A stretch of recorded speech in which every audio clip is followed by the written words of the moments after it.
Estamos aqui na Associação dos Funcionários Públicos do Estado de São Paulo, no qual agradecemos o presidente Álvaro Gradim dessa parceria muito importante, porque hoje recebemos o mestre aqui em Direito Previdenciário, o Dr. Wagner Balera, que vai nos dar uma palestra muito importante nos dias de hoje, que é a reforma da Previdência.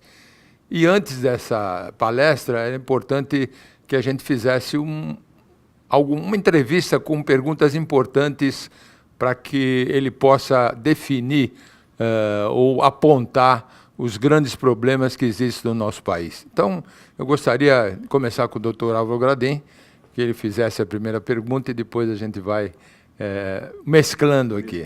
Eu agradeço a presença do professor Varela e é com muito prazer que a gente recebe o Dr. Tutílio aqui, o nosso ex-presidente da associação e hoje presidente da CNS, que a gente tem certeza que a gente terá junto por muito tempo. Nós vamos aí lutar e brigar em favor do servidor público, que é o nosso objetivo maior, não tenha dúvida. Doutor Balera, uma reforma da Previdência no Brasil é realmente urgente? E por quê? O mundo mudou e o sistema de seguridade social no mundo está mudando. Há 40 anos já. Há 40 anos começa o que nós poderíamos chamar a temporada das reformas previdenciárias. Há questões estruturais que revelam que o nosso sistema de seguridade social no mundo todo sofre justamente de defeitos estruturais, que exigem as transformações necessárias à sua adaptação a uma nova realidade. Durante algum tempo se pensava que o sistema seria perene, algo que estava muito bem, só que algumas questões mostraram que não é bem assim. A primeira questão, e talvez seja a mais grave do ponto de vista do sistema de seguridade, é algo muito positivo. É o aumento da longevidade. As pessoas estão vivendo mais tempo. Consequentemente, os sistemas de seguridade estão tendo que suportar um encargo adicional por pagamento dos benefícios, basicamente aposentadoria e pensão, durante mais tempo. Isso não estava no planejamento, em nenhum planejamento. E só por aí a gente já vê a necessidade urgente e necessária das reformas. Dr. Wagner Balera, claro que nós achamos necessária, em função do grande problema que o país passa, da reforma da Previdência. Mas existem alguns pontos que a gente queria destacar, porque nós achamos que isso acaba atacando principalmente o servidor público, né? Então, um caso que eu queria colocar era o problema das pessoas, quando têm na sua família uma pensão e uma aposentadoria, não pode mais receber, de acordo com o projeto, não pode mais receber as duas, tem que ter um percentual, escolhe a maior e depois tem um percentual em cima da outra. Mas a Constituição, no artigo 227 e 228, diz que são direitos. O que o senhor acha disso? O sistema ele funciona como um seguro, né? A Previdência é sinônimo de seguro. Por isso que o INPS, antigamente chamava INPS, hoje se chama INSS. Instituto Nacional de Previdência Social, agora Instituto Nacional de Seguro Social. Isto é, você paga, você segurado paga, e porque você paga, você tem a cobertura do seguro. E também os segurados pagam para gerar pensão, que é o caso da pergunta do doutor. Então, há um custo para o benefício aposentadoria e há um custo para o benefício pensão. Nenhum desses benefícios é dado como um favor do Estado para as pessoas. Eu considero injusto que se alguém pagou para gerar uma pensão, amanhã, quando deixar de existir, o dependente vai ter que optar entre a sua aposentadoria e a pensão. Em sua opinião, quais pontos propostos na reforma da Previdência afetam diretamente o servidor público? E como ele pode se preparar para isso? Na minha opinião, o ponto mais negativo que atinge diretamente os servidores é o escalonamento das alíquotas da contribuição, de modo que a contribuição vai subir gradativamente conforme a remuneração.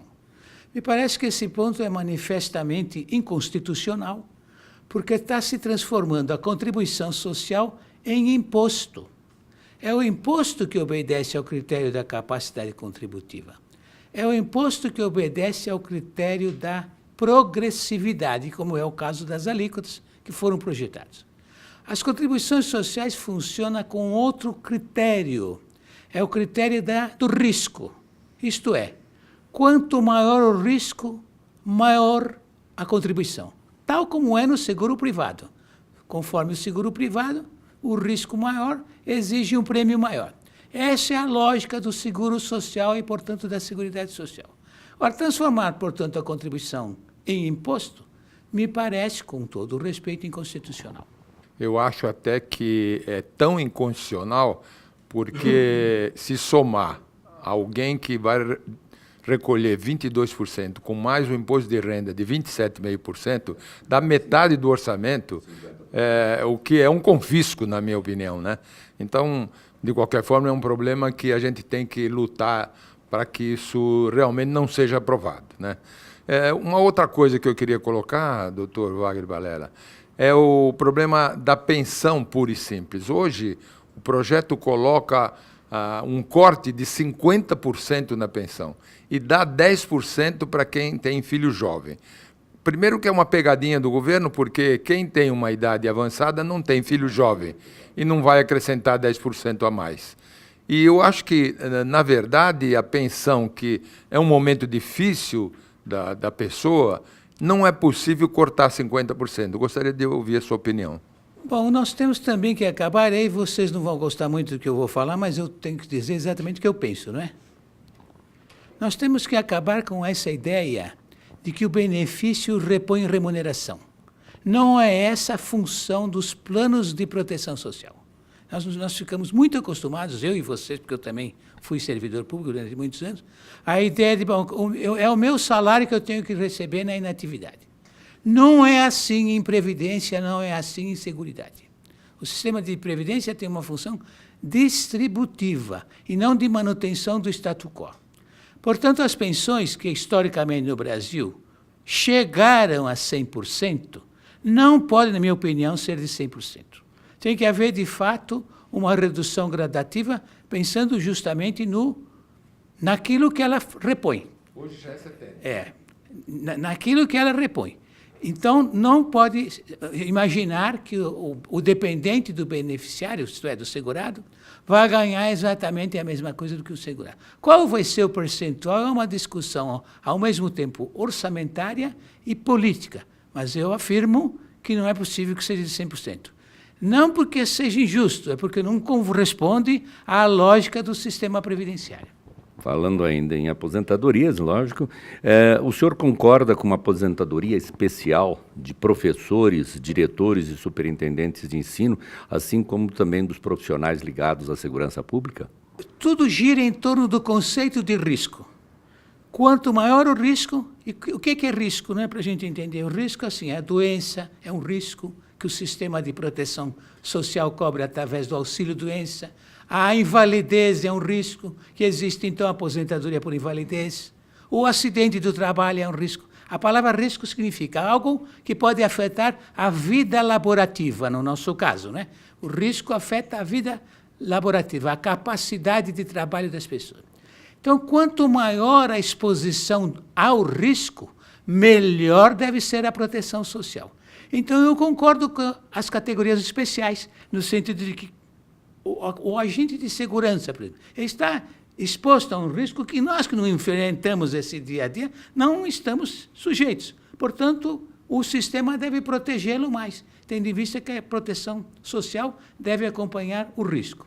Com relação aos professores, eu sou professor há mais de 40 anos, eu não sei muito bem se o risco da atividade do professor em sala de aula é maior do que o risco que um trabalhador no escritório enfrenta. Isso eu não sei. Eu não estou dizendo algo, não me arriscaria a dizer que é maior ou menor esse risco. Então, isso é uma questão técnica, mais também do que um problema político. Professor, existe um problema no projeto em que o governo tenta retirar a Previdência da Constituição. Ou seja, isso é eles acham que, no futuro, ao invés de ter uma PEC que tem um número de 308 deputados necessários, passa a ser um projeto de lei e que fica mais fácil aprovar. Retirando a Previdência da Constituição, isso é benéfico ou não? Eu não sei por que isso está na Constituição, sinceramente.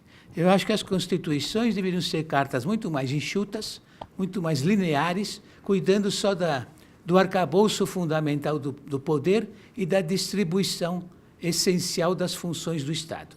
Portanto, seria suficiente, na minha opinião, que estivessem contemplados os direitos sociais na Constituição. Por exemplo, a aposentadoria é um direito social, a pensão é um direito social. Então, isso é enunciado como um direito.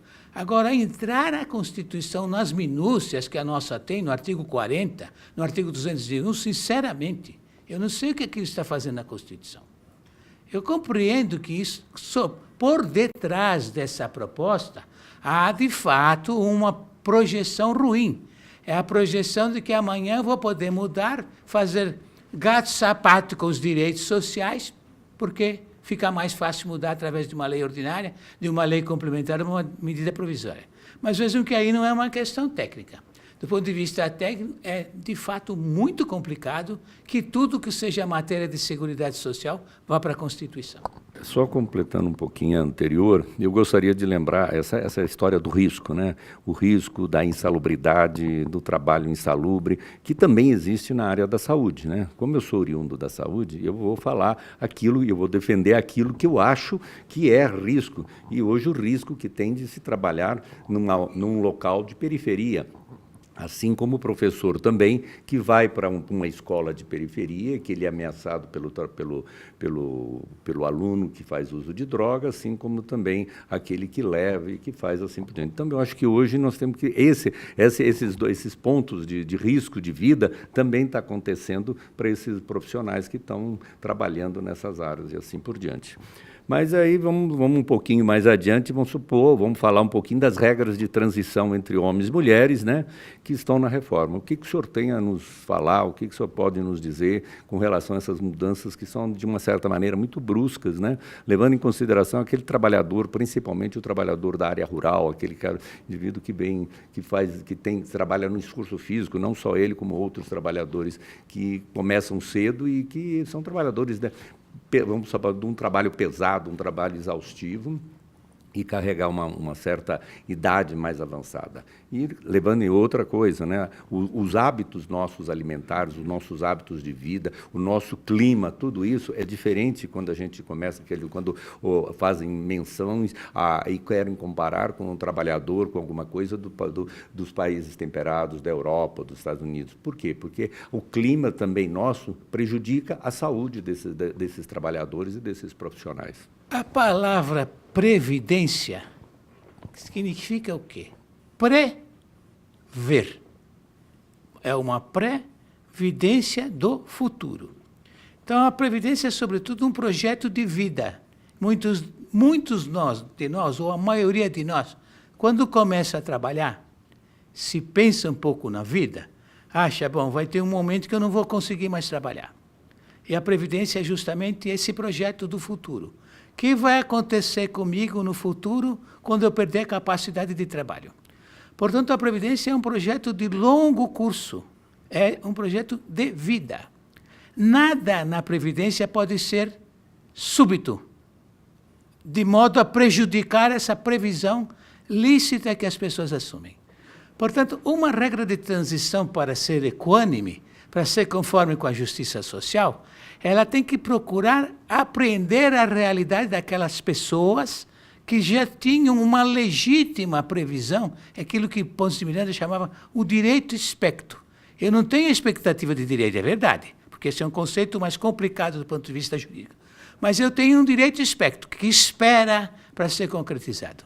Portanto, seria muito conveniente que a discussão ou debate sobre a reforma previdenciária levasse em conta o direito expecto e suavizasse o pacto de saída das pessoas. Me parece que isto é que será conforme com a justiça social. Doutor Wagner, o outro ponto que nós questionamos e que consta da reforma é as pessoas com invalidez. Essas pessoas que têm invalidez, elas vão receber, pelo projeto, 60% em média do seu salário, das suas contribuições. E isso não é um aspecto que nós consideramos desumano, porque é exatamente quando ele precisa mais de recurso, quando ele está, o doutor Gradim sabe bem disso no problema saúde, quando ele está precisando mais desses recursos, a gente corta e ele só coloca 60% de uma média que vai ser mais baixa. Então, aqui de novo a gente tem que pensar em duas coisas, dois aspectos. O primeiro é o do custo. Quem fez a PEC foi o setor econômico do governo. O setor econômico não está preocupado, com todo o respeito, hein? Ele não está preocupado com o lado social. Ele está preocupado com a economia. Eu estou gastando tanto, eu preciso cortar. Por isso que a gente percebe a insistência, uma insistência até persistente, do ministro da Economia, dizer, olha, eu preciso economizar 1 trilhão. Ele não sabe muito bem como se vai chegar a 1 trilhão. Ele só sabe que ele quer 1 trilhão. Como é que vai se fazer isso? Ele não sabe. E ele não está preocupado. Ele quer saber o seguinte, quanto vai economizar no fim do mês. Então, esse viés puramente econômico, a meu ver, prejudica o debate social que o projeto tem que ter como um todo.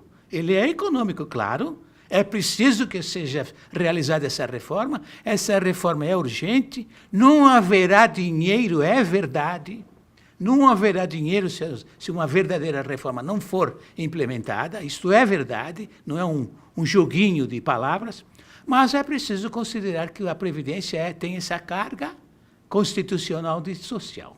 Então, os aspectos sociais devem ser considerados. Nessa pergunta que se faz sobre os inválidos, né, que gera a aposentadoria por invalidez, se esse benefício for muito degradado, na verdade, o segurado não estará sendo protegido, porque ele já é alguém mais vulnerável que os demais, né? É alguém que está exposto mais a um risco pesado para ser suportado sozinho. Então, o que deveria existir é um maior ajuste das alíquotas de contribuição. Aí, no caso, quem gera invalidez no ambiente do trabalho vai ter que pagar uma contribuição maior, para que esse aposentado não seja penalizado no futuro no seu benefício. É uma questão bem complicada, porque quando você esquece das complicações da saúde das pessoas para poder pensar no economês, aí a coisa fica muito difícil, porque, infelizmente, apesar de nós, hoje, a nossa idade, né, que é o que o senhor falou no início, quer dizer, hoje as pessoas estão vivendo mais, mas isso tem um outro custo. Ele tem o custo dos benefícios, das possibilidades que a saúde hoje oferece em termos de tratamento, de diagnóstico e de prevenção. Lógico que o Estado também deixa de fazer todas as medidas que seriam preventivas e profiláticas no meio para poder melhorar ainda mais a qualidade de vida das pessoas. Mas a sobrevida das pessoas, ela se deve exatamente a todos esses fatores, a essas coisas que vieram acontecendo na evolução dos dias. E, de repente, esse indivíduo hoje, por causa disso, ele está vivendo 60, 70, 80 anos e, às vezes, ativos. Nós temos que considerar que estão ativos. Mas, lógico, eles não têm o mesmo nível, vamos falar de produtividade, do indivíduo com 30, 40 anos, mas eles estão produzindo. E aí é injusto eu cobrar dele mais, né, ou descontar dele mais do que ele deveria, porque ele também passou uma parte da vida dele contribuindo e ele ainda está ativo. E aí vem aquela história, né? Nós, servidores, ainda contribuímos, continuamos aposentados e contribuindo para a Previdência, o que é um absurdo do ponto de vista, só nós que fazemos isso e em qualquer lugar do mundo. Quer dizer, nós somos servidores públicos, aposentados e continuamos pagando a Previdência, né? Aí a gente fica, né? Aí começa a discordar. E a gente está sentindo em todo esse processo de reforma que ninguém na saúde, ninguém está reclamando em termos de saúde. Está se discutindo outras questões políticos partidárias, mas esquecendo de levar em conta exatamente esses gastos que nós temos na saúde, assim como também aquilo que foi oferecido para poder a pessoa chegar até aí. Então, É bem complicado, senhor. E essas regras de transição, o senhor acha completamente normais mesmo? Hoje, do jeito que elas estão, a gente aumentar a idade de transição para o indivíduo aposentar, todos esses fatores? Olha, eu não tenho nenhum compromisso com essa PEC. Nenhum. Na verdade, eu estou apreciando a PEC como um especialista, né? Como doutor, certamente viu inúmeras vezes alguém examinar um cadáver. Exato. Sem pensar no que estava diante de um morto. Aquilo é um cadáver. Né?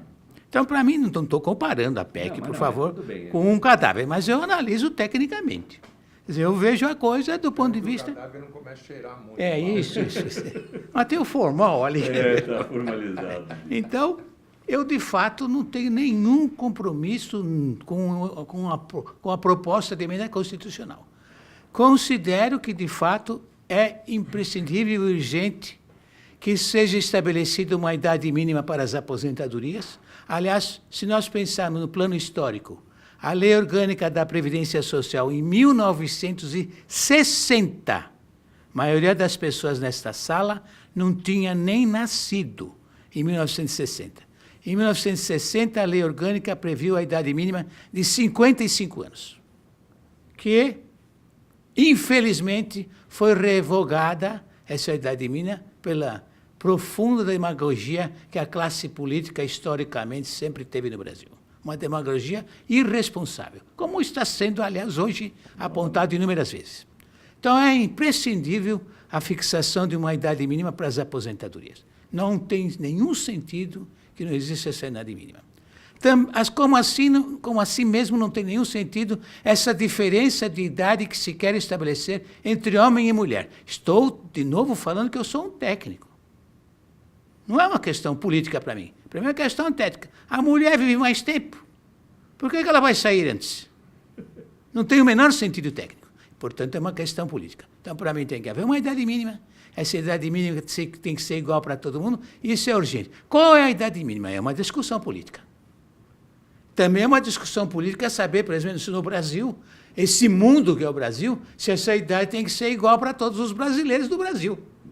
Pois é, em todas as regiões. Pode ser que haja profunda distorção entre estabelecer uma idade mínima de 60 para São Paulo e dos mesmos 60 para o Maranhão, para o Piauí ou para o Sergipe. Pode ser que haja uma brutal perda da igualdade. Mas isso, de novo, é uma questão política. O que me parece urgente e necessária a fixação de uma idade mínima. E essa idade mínima não pode ficar muito à mercê de uma transição inexorável de 20 anos. Isso, de fato, tem que haver um corte. E esse corte vai doer para muita gente, infelizmente. Não se faz uma reforma desse porte sem que uma parte da comunidade protegida sofra mais do que os outros. Como nós estamos sofrendo, o doutor lembra muito bem, é algo que eu não me conformo. Ter como aposentado no serviço público, como eu sou, continuar pagando contribuição. Mas isso é uma loucura, em termos técnicos. Porque eu já paguei a minha conta. Estão me exigindo que eu pague de novo. Isso realmente é uma coisa, é um nonsense. E que passou e foi validado pelo Supremo Tribunal Federal. Sob um argumento de solidariedade que não existe em termos de previdência. Previdência tem aquela previsão da conta que você vai pagar, você pagou, acabou. Gerou o teu direito. Portanto, a transição, a meu ver, é uma discussão também política, mas o que é importante é dizer, é preciso haver um corte. O corte deveria ter sido estabelecido já em 1998, na primeira reforma. Aquela primeira reforma fatídica, porque por um voto deixou de ser aprovada a idade mínima. Se aquilo tivesse sido revisto, porque poderiam ter refeito a votação, não é? O cara confessou que tinha errado, podiam refazer a votação. Não vou lembrar o nome dele, porque é melhor esquecer alguém que vota errado num negócio dessa envergadura. Mas deviam ter refeito a votação, porque se tivesse passado a idade mínima em 98, a maior parte dos problemas que a Previdência tem hoje teria deixado de existir. Voltando a esse assunto, quando o doutor Álvaro Gradin fala de transição, uma coisa que nós achamos, e eu verifiquei, aliás, eu também pago com após a aposentadoria. Continuo, aliás, eu estou falando com São Pedro, quando eu chegar no céu, ele vai me dar uma outra aposentadoria. Porque é o que a gente espera. Mas, voltando para a transição, existem casos em que eu vejo... Porque já nas emendas anteriores, das PECs anteriores, 13, 41 principalmente, já houve uma transição. E, na verdade, a gente não está respeitando mais aquilo que se aprovou no passado e agora faz uma nova transição. E ninguém sabe se no futuro vai haver novas transições. Então, parece que não querem que a gente se aposente, né? Essa é a percepção que a gente tem. Porque tem casos que falta 1 ano só para a aposentadoria e, com essa reforma, ele tem que trabalhar mais 10.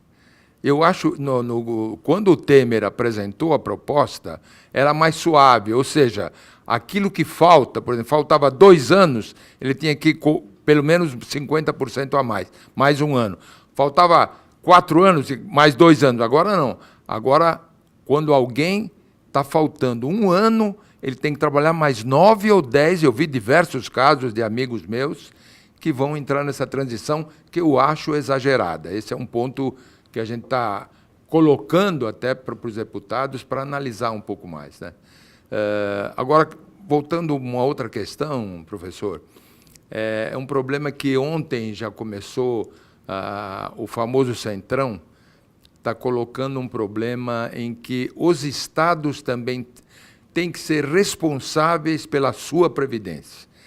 O projeto coloca estados e municípios numa cesta só, mas o que está sendo considerado é que os deputados estaduais não estão tendo responsabilidade nenhuma, estão fora de uma coisa que pode prejudicar a próxima eleição, por exemplo. E o que eu ouço falar agora é que eles estão querendo que cada estado verifique a sua própria previdência e não fique no bolo geral, como o projeto indica. Qual é a sua opinião? É melhor ou é pior? Um dos princípios mais caros ao direito constitucional brasileiro é o princípio do federalismo. O Brasil é definido constitucionalmente como uma república federativa. O que é a federação? É a união, isso está definido na Constituição, é a união indissolúvel entre os estados, o Distrito Federal, os municípios e a própria União, né, o Estado Federal Brasileiro, em igualdade de condições. Portanto, é falso, e no Brasil isso parece uma verdade absoluta, que a União tenha que reinar soberana sobre os demais entes federativos. Isso é um absurdo em termos de ideia de federalismo, segundo a concepção clássica dos federalistas, né, que começou nos Estados Unidos, né, aquele célebre discurso dos federalistas, discutindo o que é uma federação, né, a união entre os estados, onde cada qual conserva a sua autonomia.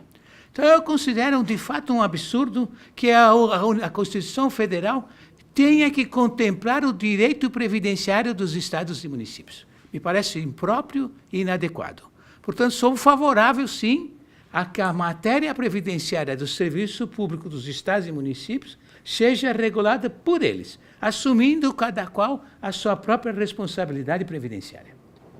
A aposentadoria recebida, ela não deve ser encarada como substituição do salário, que o trabalhador estava acostumado a receber. Mas e esta questão principal?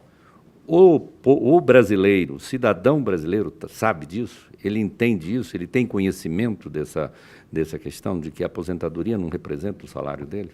Então, mas aí o senhor está me colocando um problema cultural, não é um problema jurídico, não é? É uma questão cultural. Eu não posso entender, aliás, diante desse quadro da necessidade das reformas, as reformas que estão acontecendo no mundo inteiro, né, a partir dos anos 80. Veja, nós começamos a discutir reforma fora do tempo pelo menos 20 anos.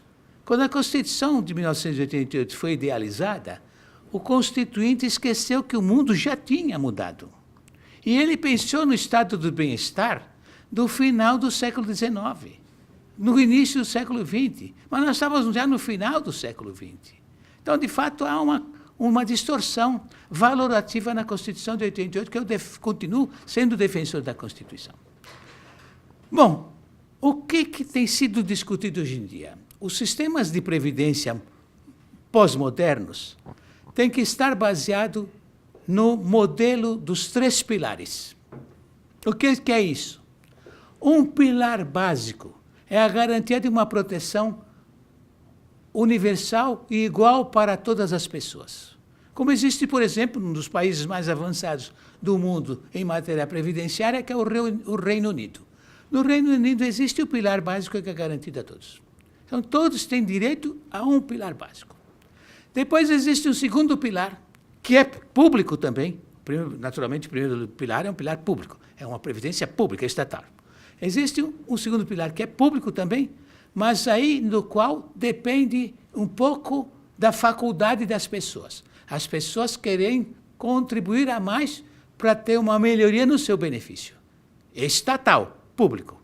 E, por último, um terceiro pilar, que é esse privado puro e simples, onde eu, então, faço a minha previdência privada.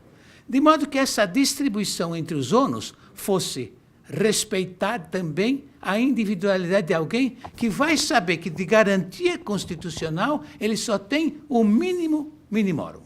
E que se ele quiser uma proteção maior, terá que pagar essa conta. Quando se fala nessa reforma previdenciária, se esquece muito um dado importantíssimo, e que talvez tenha que ser colocado na mesa em primeiro lugar, que é sobre o valor médio dos benefícios que o regime geral paga. O regime geral, que é a INSS, paga um valor médio de benefício de R$ 1.500, senhores. Quer dizer, é mais ou menos o pilar básico que o Reino Unido oferece para os seus cidadãos. Então, é esse o regime que está sendo a maior proteção social no Brasil. Para finalizar a minha participação, queria saber do professor um problema muito polêmico que se chama capitalização. Como o senhor enxerga isso e como o senhor vê o nosso futuro em termos de uma capitalização da Previdência? Então, acabei de falar do terceiro pilar. O terceiro pilar é justamente o modelo de capitalização, que é privado, primeira coisa, é um plano privado e é facultativo. Então, eu vou para a capitalização se eu quiser. Eu sei que eu tenho a certeza da garantia da cobertura das necessidades básicas pelo sistema público, estatal. Isso é a história da Previdência. A Previdência só tem sentido com as 2 características que ela apresenta desde Bismarck. Isto é público, é estatal e é obrigatório, no básico. A capitalização é um plano privado, de adesão facultativa. Eu acho que não sei explicar muito bem a PEC, porque a PEC está essa parte ela configura como que um limbo. Eu não sei muito bem o que é isso, mas eu sei, claro, conceitualmente o que é a capitalização, e eu creio que isso tem que ser da livre iniciativa da pessoa. Da maneira que também está sendo apresentado, nós estamos sendo nivelados por baixo, porque está se dando como um limite máximo de aposentadoria, o limite que a Previdência paga. Lógico, nós temos salários ou aposentadorias, eventualmente, que poderiam ser maiores do que isso. Então, eu estou jogando para baixo aquilo que a pessoa está vivendo ou que ele está trabalhando, merecedor dos seus méritos pessoais, do seu trabalho, etc. Ele tem um salário a mais do que isso. Aí, de repente, vem a sua aposentadoria, ele está... Socialmente, isso, como é que o indivíduo está preparado? Nós não estamos preparados para isso. E outra coisa, para entrar nessa capitalização, ele tem que pensar que nós, numa idade, um indivíduo que já está com 50 anos, 45, 50 anos, para ele ter uma capitalização e receber pelo menos um salário parecido com aquele que ele recebe na ativa, ele não tem tempo para fazer isso, porque todos esses planos, PGBL, etc., que existem no mercado, eles exigem 20, 25 anos para fazer. Esse é um plano de capitalização que tem que começar para quem está começando do ponto de vista de trabalho hoje, que ele vai destinar parte do seu salário para fazer esse mínimo, como você falou, dos 3 pilares, e eu determino um mínimo meu que eu vou recolhendo progressivamente com o meu desenvolver no trabalho e assim por diante. Mas da maneira que está, Como é que nós vamos fazer capitalização se, de repente, o indivíduo... é como falou, para aposentar, ele vai aposentar, ele ganha 15, 20 mil reais por mês no seu exercício. Ele vai aposentar e vai receber 5 mil, mas não dá para ele fazer mais capitalização, porque ele já está numa idade que não vai compensar. Se ele para pagar uma capitalização, ele vai pagar mais da metade do que ele ganha para pagar a capitalização. Então, é injusto também esse processo aplicado dessa maneira com a população ativa já numa fase mais terminal. Talvez, e acredito que para quem está começando, ou que tem até 10, 15 anos de trabalho, ele possa fazer ainda uma complementação melhor. Caso contrário, nós estamos... Quem está na reta final para aposentar, não tem jeito de capitalizar mais, não. Tem razão. Isso é um projeto para o futuro, né? Não é um projeto para a maior parte da comunidade protegida. Acho que também isso existe, a capitalização, eu acho que está sendo colocada, o principal beneficiário dessa capitalização, para mim, são os bancos. Esse é um problema dirigido, no meu modo de ver, que vai favorecer, como está favorecendo no nosso país, o grande beneficiado, quem, com toda a nossa crise, qual é o setor que dá mais lucro no país? São os bancos. E isso vai favorecer ainda mais esse setor. Mas eu queria agradecer o doutor Álvaro Gradim pela participação, colocando à disposição a entidade para que a gente fizesse essa parceria. Agradecer o doutor Wagner Balela, porque ele é um especialista da matéria e que nos deu aí grandes ensinamentos. E agora vamos para a palestra para debater ainda mais esse assunto. Nosso muito obrigado. Que a gente faça outros dessa forma. Estaremos juntos futuramente em vários encontros como esse, se Deus quiser.